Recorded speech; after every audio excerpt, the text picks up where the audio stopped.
Hey everybody, I am Tarl Yarber with Fixated Real Estate, and thank you for joining me again. What we're going to be doing today is I'm going to be going over some business systems, scaling businesses. A lot of people reach out to me and talk to me about like, hey, how do you do so many flips? How do you actually scale for BRRRR properties, buy, rehab, rent, refinance, repeat? How do I start from nothing and go to 10 houses? How do I go from 10 houses to 100? And it's a complicated subject. So I want to go over and simplify some of this stuff for people either just starting out, or maybe you've been crushing it for years and you want to take your business to the next level. First off, if you're in this business right now in real estate and you invest in real estate, think of yourself first as a business owner, not just a real estate investor. And I'm going to go over that in a lot of detail here for you guys in a moment and talk to you guys about the differences between those things and hopefully be able to help you out to be able to help you scale your business and your business systems.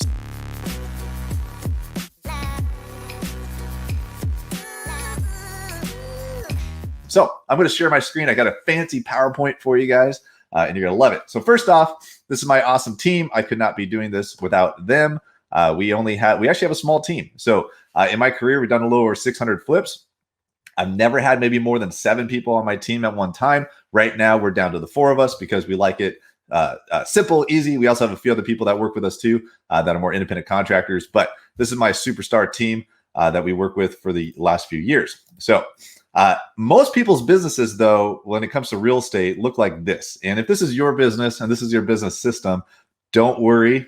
This was mine for some time, right? You have acquisitions, you got to plan stuff, you got to do rehab, you got disposition, which is selling the property. And there might be all sorts of crazy ways that you end up getting to there. And what I found over the years for myself and also talking to other investors is they just start doing. You just start investing in a house. You buy a house to flip. It hopefully goes well. You make some money on it. You do it again. You buy another house to flip, or maybe you get a rental and you do it again. And when you look back, maybe you've done 5 houses, maybe you've done 3 houses, maybe you've done 100 houses. And if you ask yourself, how did I succeed in this house? How did I actually make this business work? How did I get to where I did 3 flips? Or how did I get to where you do 5 flips? Most people can't answer that question and be able to draw you a map, a plan saying, first, I did this to find my acquisition. Then I had this type of buying criteria. I planned out my rehab doing X, Y, Z. I executed this way, right? I raised funds that way, and they can draw you out a roadmap to show you exactly how they did it. Most people can't do that. So if you can't do that, that's totally cool because most people can't. But as you build this business and you want to get to the next level, you have to be able to make a roadmap to be able to show this is exactly how you run your company. This is exactly how you scale your business. So you can go to the next level. And hopefully I can help you guys out a little bit with that today.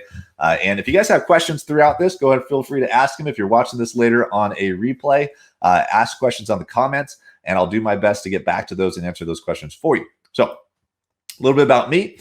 I did start my company, Fixated Real Estate, in 2014, but I've been investing in real estate since 2011, technically.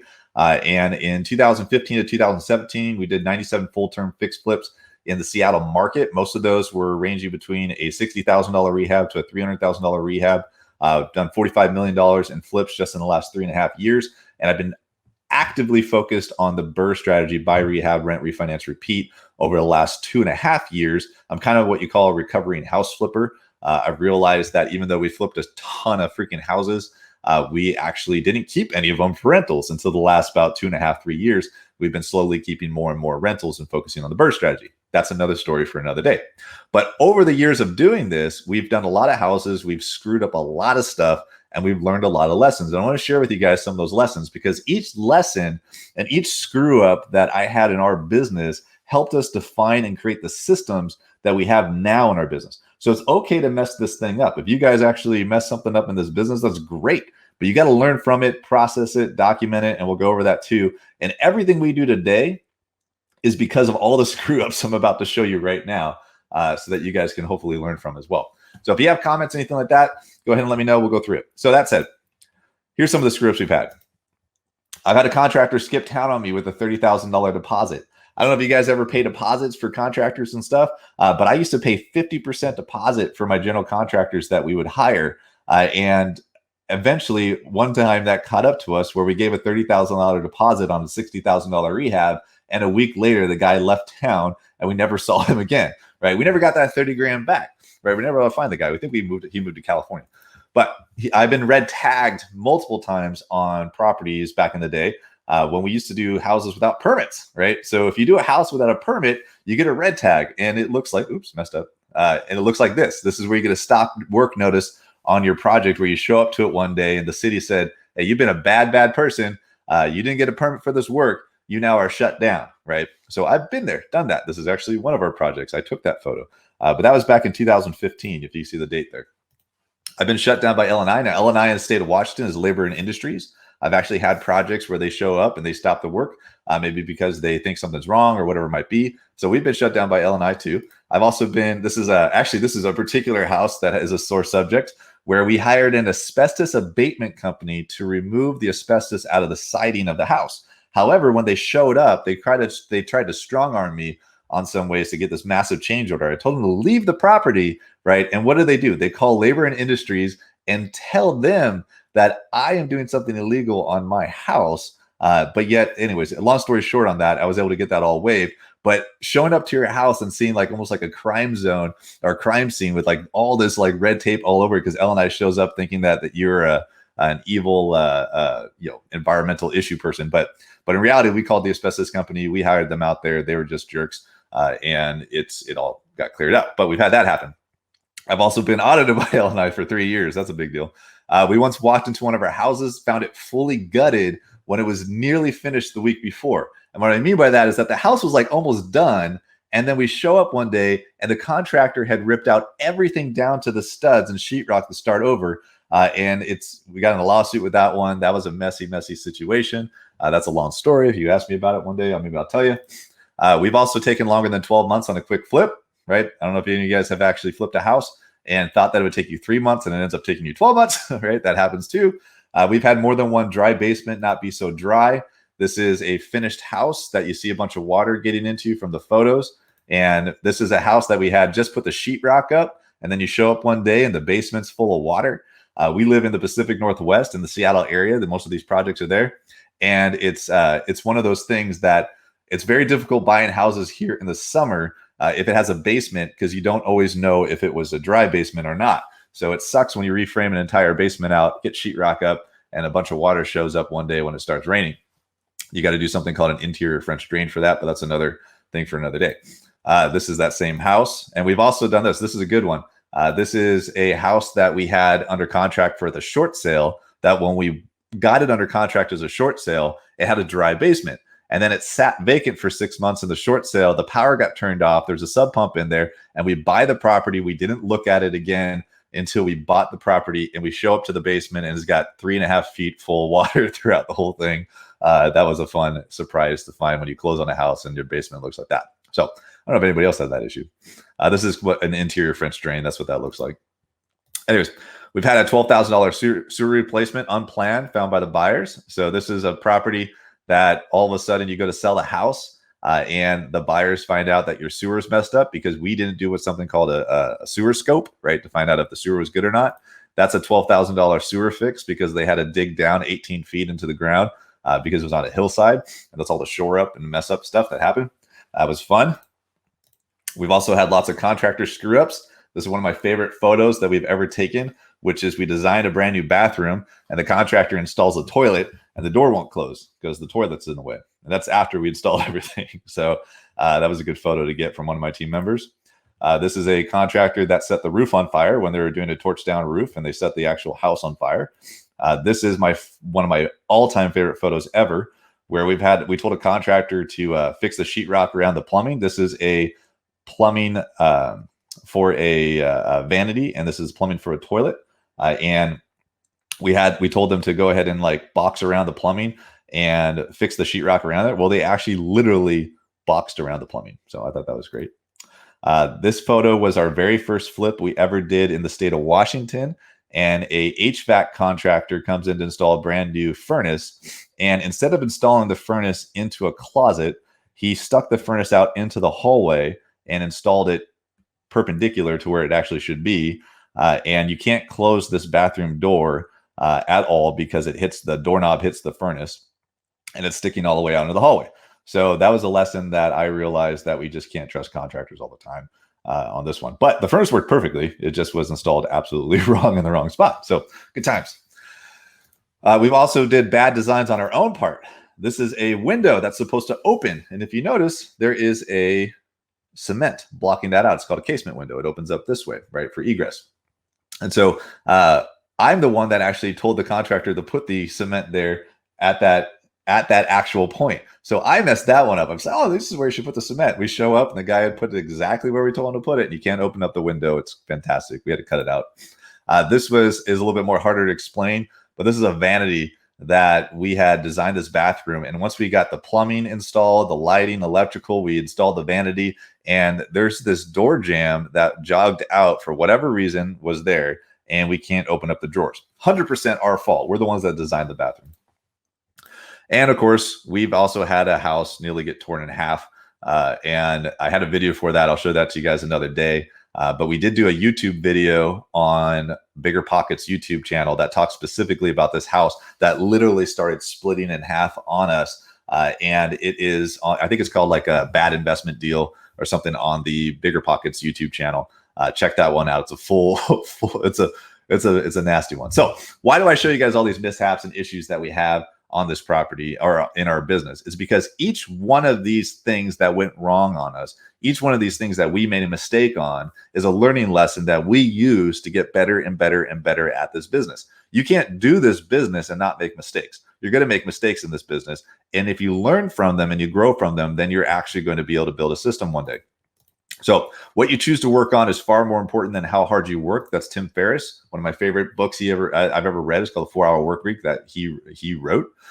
So this is real estate investing to me. So when you break everything down, get all the nuts and bolts out, get everything that's all messed up out there in real estate, and all the different systems that you have to do. At the end of the day, I think there's only 3 things you need to do in real estate investing to really make it work. And it's really just have people understand numbers and get pieces of paper to make it work, right?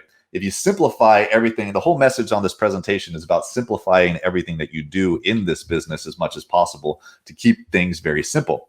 So for me, I know that you need people to do this business. You need sellers to be able to buy houses from. You need lenders to be able to work with. You need contractors. You need wholesalers. You need whoever, right? You need all those people. You need escrow companies, attorneys. You need all those people to help you do your business. Then you need numbers. You need money. You need financials. You need to understand numbers really, really well. And then you need pieces of paper, which is what makes it legal. And even pieces of paper are becoming less and less because there's electronic signings now and so forth too. But you need contract with contractors. You need bids. You need the escrow company to draw up all the settlement statements and everything as well. Title insurance, all that stuff. It's just paper, right? Be able to record your deeds. All that stuff is paper. So if you really break real estate investing down, it's really just those 3 things, right? So if you remove all the emotion and you try to simplify each step of these things, then it just makes things easier and easier and easier. And I'll show you how we do that. So last one question I have for everybody is how do you make more money in this business, right? A lot of times for me, I thought that more houses equals more money.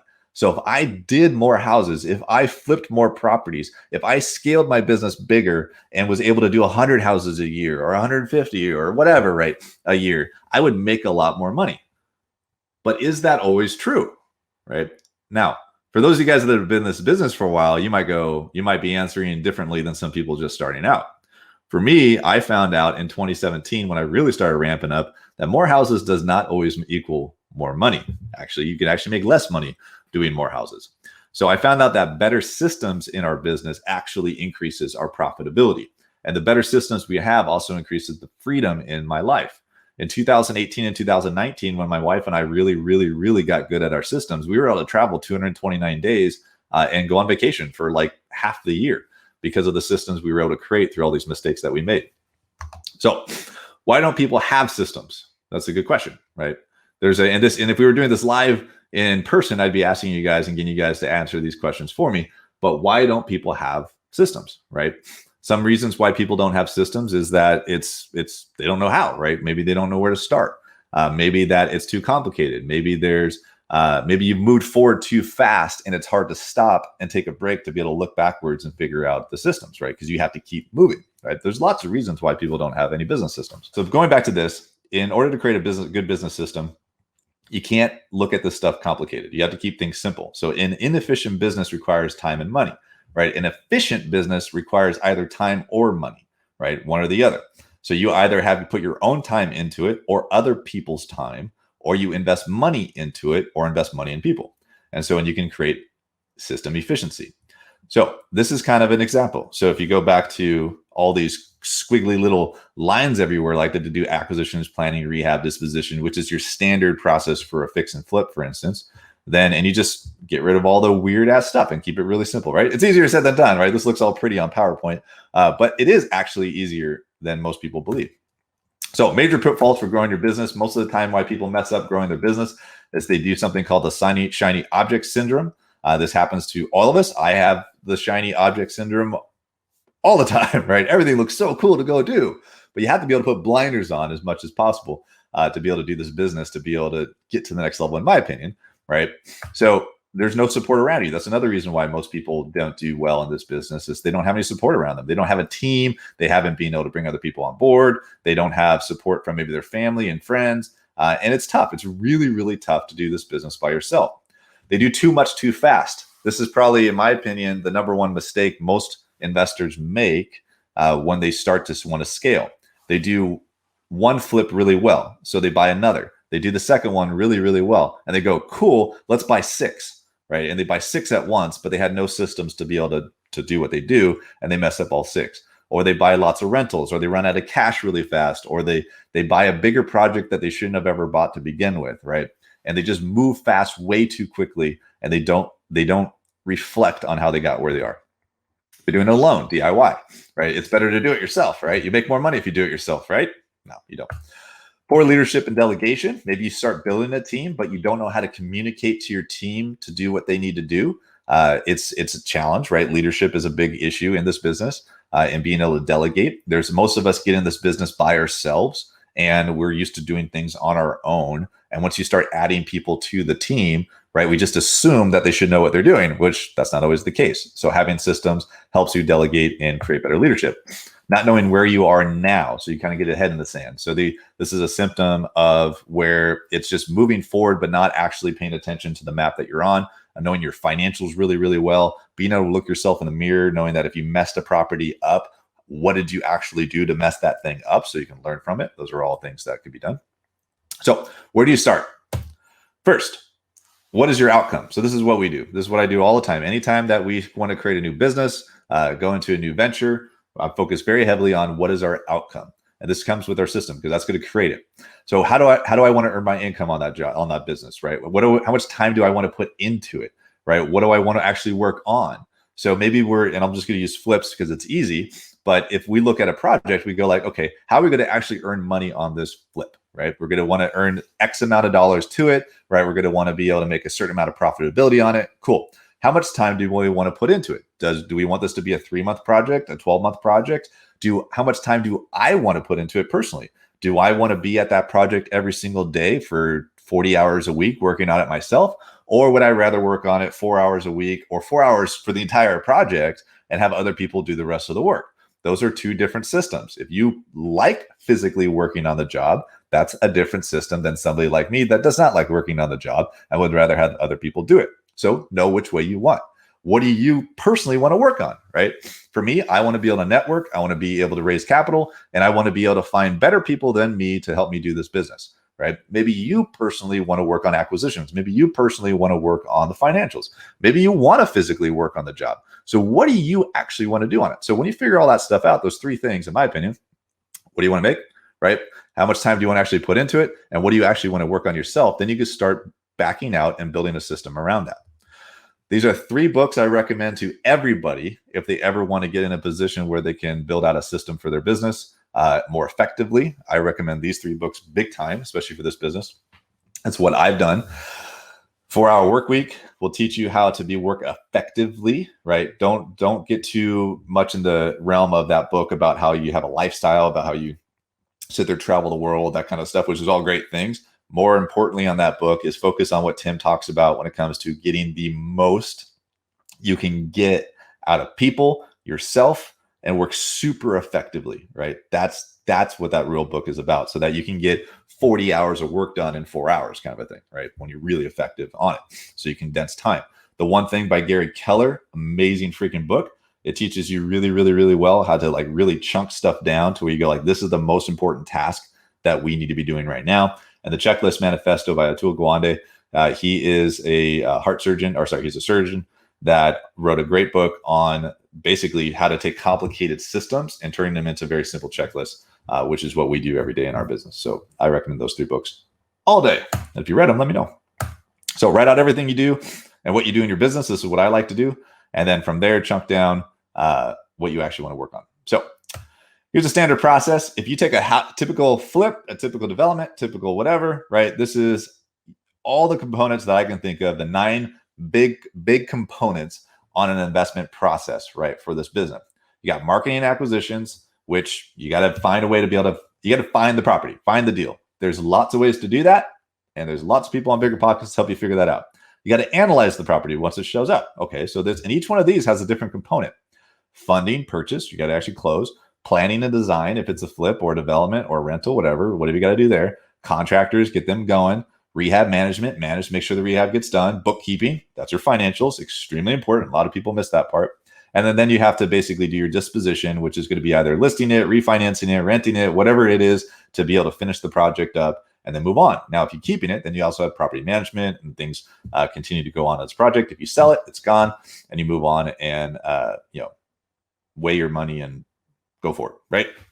So there's a lot there, right? So how do you keep it even more simple? So what my team and I did over the years is we go, out of all these 9 things that's on here, what are the most important things that if we funnel, this comes from the One Thing Gary Keller, plus also the Checklist Manifesto.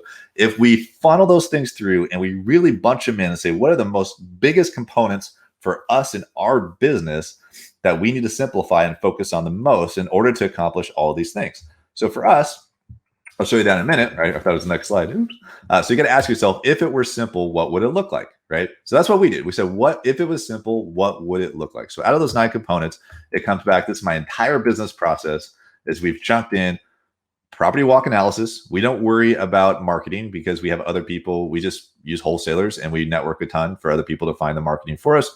We're more concerned about once we have a deal in front of us, how do we walk the property? How do we analyze the property? How do we get all the details we need in that as much as possible to make a really, really, really good decision when it comes to buying that property? So we got really good at that. Then we got planning phase, right? We spend the most time out of all 4 of these sides of my business. We spend the most time on planning. Once we know we're buying a project, let's plan out literally everything. And that is a bigger presentation and discussion on how we work on our planning phase. But let's get our bids. Let's get our scope of work. Let's get our, what are we going to actually do for disposition, which is, sell or keep or whatever, develop, whatever we're going to do with that long term. Let's plan out all that, get all the contracts lined out, get everything figured out, get all the finishes if it's a flip, get everything figured out in the planning phase before we even go to the rehab phase. Where most people fail is they just jump straight into rehab and they don't do any planning and they wonder why they have lots of change orders and the project gets out of hand and creates a lot of stress, right? We found that if we spend more time on planning and more time there, even if it means leaving the project alone for a little bit, then we have way less headaches going through the rest of the project and it moves very smoothly and very quickly in that phase. So rehab, of course, we actually have to do the rehab. Now, if we have a development, for instance, right, that would be a portion of the rehab phase, but that's if you're building a house, that's still the same thing. If you're renting it out, if you buy a rent-ready project, then maybe there's not much you have to do. This could be a really, really short phase with rehab, or it can be a really, really long phase, like our development's a 2-year project, right? So it just depends on how much time you need to put on there.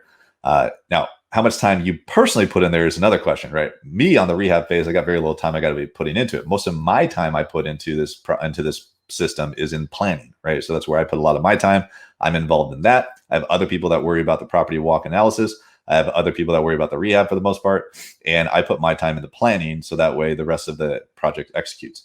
And then there's disposition, which is just either you're going to flip it, sell it, or in which case we've been doing a lot of BRRRRs, buy, rehab, rent, refinance, repeat. So that means that we're going to keep it, which means we got to refinance it, which I'm involved in the refi because it's my financials and also my relationships. Make sure it gets appraised, that kind of stuff. And then somebody else property manages it, right? So they have Alex Camacho. What's up? So Alex actually asking a good question right now. How much time do you spend on the planning phase, right? For those of you guys that are in Southern California, make sure you guys become friends with Alex. He is an amazing dude. He's also been posting a lot of videos lately, I think, on his Instagram and Facebook. At least they've been popping up. So how much time do you spend on the planning phase? We spend as much time as needed. That's a great question. So for where people don't like about my process is I go, you don't need to rush forward. There's a lot of people that have been in this business for a while that would agree with what I'm saying, which is you buy a house. Most people go straight into demo and straight into trash out, which I agree with trash out. I don't agree with demo. So if you have a property that's totally messed up, yeah, I'm going to get trash out right away because we don't want to keep most of that crap anyways. So we can get that done. But I hold off on everything else until we know we have a full scope of work. We know any kind of floor plan changes, finished packet stuff, literally everything lined out on that project. Now, for us, that can be 7 days. That could be 3 days. That could be 45 days, right? It just depends on the complication on the project. And if we need engineers, architects, and that kind of stuff too, that's part of the planning. And if we need to get permits, that could be part of the planning phase too, right, when it comes to it. But we spend as much time as possible. We used to not spend much time at all on that part, right? And we just rush forward, and then we'd get stuck. We'd have bottlenecks. We wouldn't have a schedule for the project. We wouldn't know we needed to order materials on time for a certain period. We'd have a plumber getting pissed off at electricians. There's all sorts of stuff that would happen because we didn't plan it out.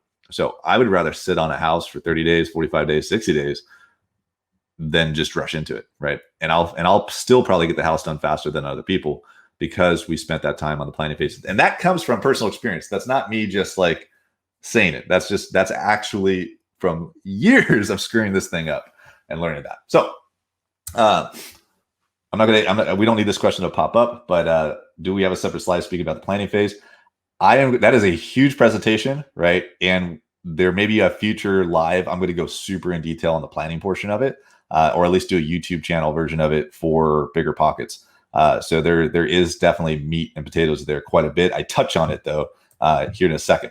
We leverage technology for all of this. So everything you guys see here is technology related. So I want you guys to understand too. So when I'm showing you guys this portion here as well, I'm showing it to you guys saying this is a simplified version. Now, your activity, if you go back to what time are you putting into it and what activity are you personally putting into this system is up to you and how you design everything else, right? Each one of these is a lot of different components. But my personal time, if we do it right, if we buy a single family home, average rehab for us right now is approaching $80,000 actually is our average rehab. It's approaching that currently because things are getting more expensive in the Seattle area. But we have an $80,000 rehab that we have to do on a burr, right? That might be a 4-month project for us here.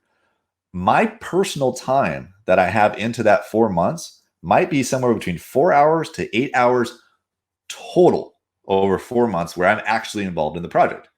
Most of the time it's 4 hours, right? Maybe 5 and total. And so that's what I chose to do. I'd probably make more money if I put more time into it, but I wouldn't be I give it out to other people instead. So I have less time into it. So I have more freedom. That's more important to me, right? For my personal life, you might want to put in 40 hours into that project and maybe make more on it personally because you have less people involved. I'd rather have more people involved and less time for me so I can go do more cool, fun stuff like snowboarding and traveling and, all sorts of crazy shit. So anyways, that's my thing. So remember that when you build out your process, hire other people, bring other people if you want to or not, but still have a process. Leverage technology. I think technology is one of the best things in the world, right? When it comes to this business that our ancestors flipping houses back in the day couldn't do, right? We use these 3 things all the time. We've used all of these, right? So Google Drive and Dropbox are very, very similar. If I had to go back, we're super integrated in Dropbox. If I had to go back in time, I would use Google Drive if I had to start over. So just to throw that out there. Smartsheet we use for our scopes of work. It is not for the faint of heart. So just so you know, there's probably simpler things you can use than Smartsheet. Asana is our project management tool. We use it constantly. And maybe one day I'll do an Asana presentation on how to use it. Moving on. All right. So let's talk about Dropbox, right? So Dropbox you can use right now. Google Drive, I think I said before I got kicked off, Google Drive is what I would use going back in time, right? But we're too integrated with Dropbox now that I just can't get out of it. So we're going to continue to use Dropbox, right? So what is Dropbox? Dropbox is the cloud, right? I don't know what the hell that is, but basically I put stuff in it and it stays there and it's attached to all my electronics. I know that. So here's how this works. What we do is we create a folder for each property, and you can do this now. This is the if I give advice to anybody starting out on systemizing their business, I'm like, just do this one freaking thing. Like, oh my God, this is the easiest thing you could do in your entire business, whether you're by yourself or not. Just get slightly organized, right? I just want to preface that. Just get slightly organized. This is how you get slightly organized. We create these Dropbox folders for each project, right? This one says Cushman. I didn't put the whole address on there, but this is a project that we bought a little while ago. It's actually a burr of ours. It's already done. It's just when I made this PowerPoint, it was there, right? So this is when we buy a project, every single property that we buy looks just like this as far as folder setup. Exactly. So you'll have a project, Cushman, right? In this case, you'll have these basic 5 folders that'll be in there. Analysis, which is everything that we do to analyze a property, right? So anything we did for comps, floor plans, whatever that we did pre-purchase, P&Ls would be in there. So if you use the BiggerPockets calculator, for instance, then you would store a PDF version of it in there.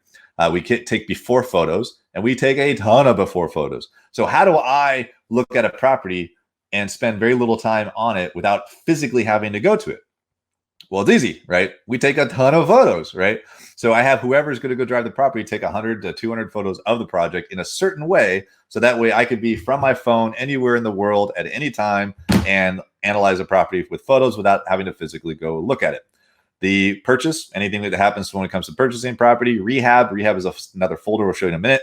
And then pictures, rehab pictures, right? And then this is a real list report, which I just like to keep in there. But let's go to the rehab folder. So I move on there. So this is the rehab folder. So when you open that up, it has bids, invoices, permits, plans, right? And then we just put our GC scope of work in here. But all the bids we get goes in there. All the invoices we get go in there. All the permits and all the plans, right? So it's really, really simple and straightforward. And that's all that's in there. Every single project. If we have 20 projects going on at a time, they're all set up like this so that we can just open up the folder on our phone and pull up a file and not have to spend hours trying to find an invoice or search our emails or any of that kind of stuff. It just drag and drop it into Dropbox. It's that simple. And nowadays with Google Drive and Dropbox from your phone, you can just take a bunch of photos, right? Which I'll show you that in a second. You go to rehab pics.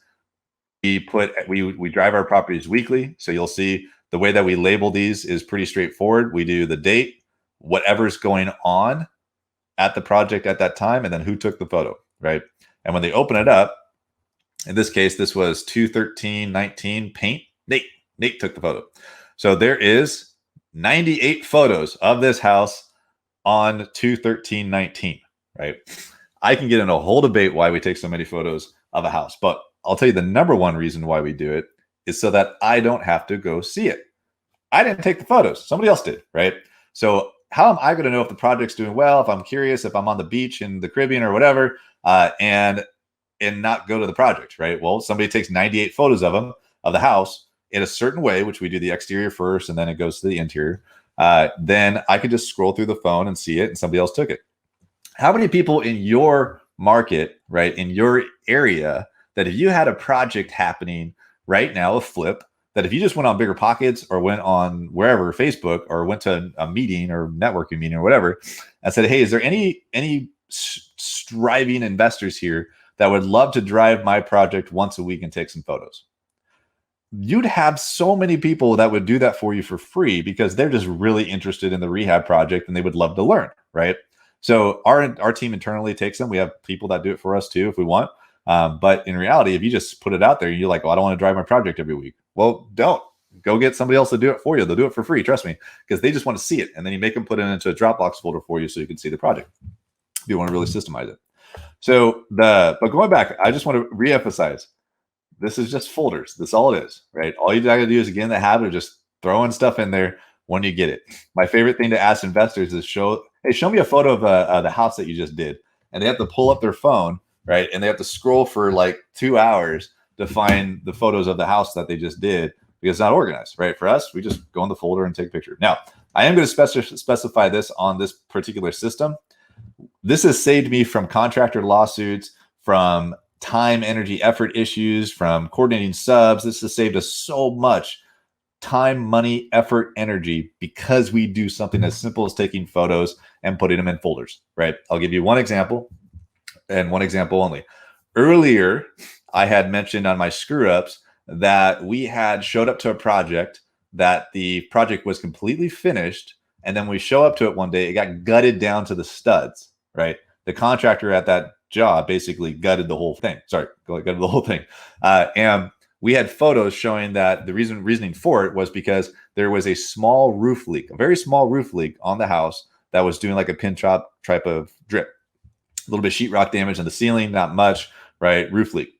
Now, the roofer was responsible for that, granted, but we had photos showing that the entire project was almost finished. We had photos showing the roof leak itself, right, because of the way it was, and we had it all documented, time-stamped in these folders, right?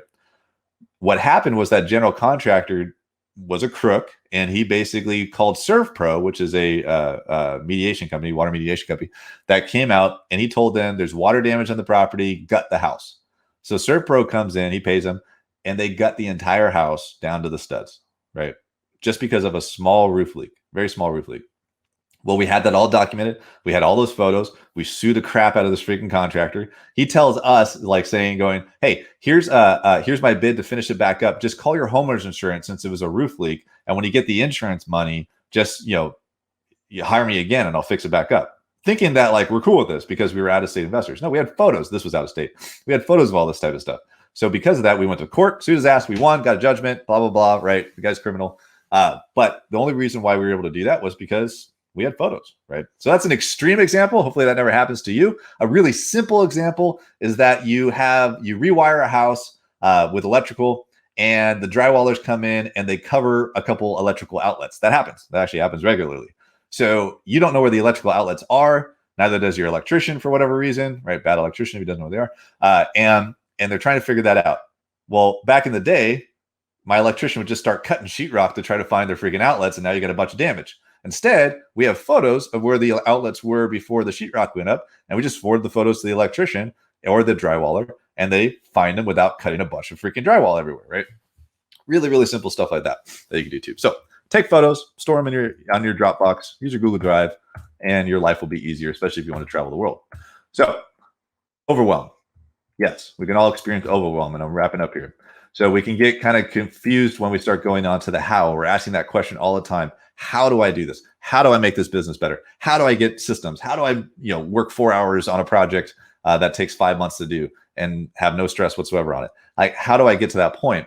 And I want you to change that, get rid of that word. Like, don't even ask how, right? How is a overwhelming word because it doesn't create a solution. Instead, ask what and why. Those are the questions you should be asking yourself. What do I need to do to get my business to go from 1 to 10 or from 10 to 100?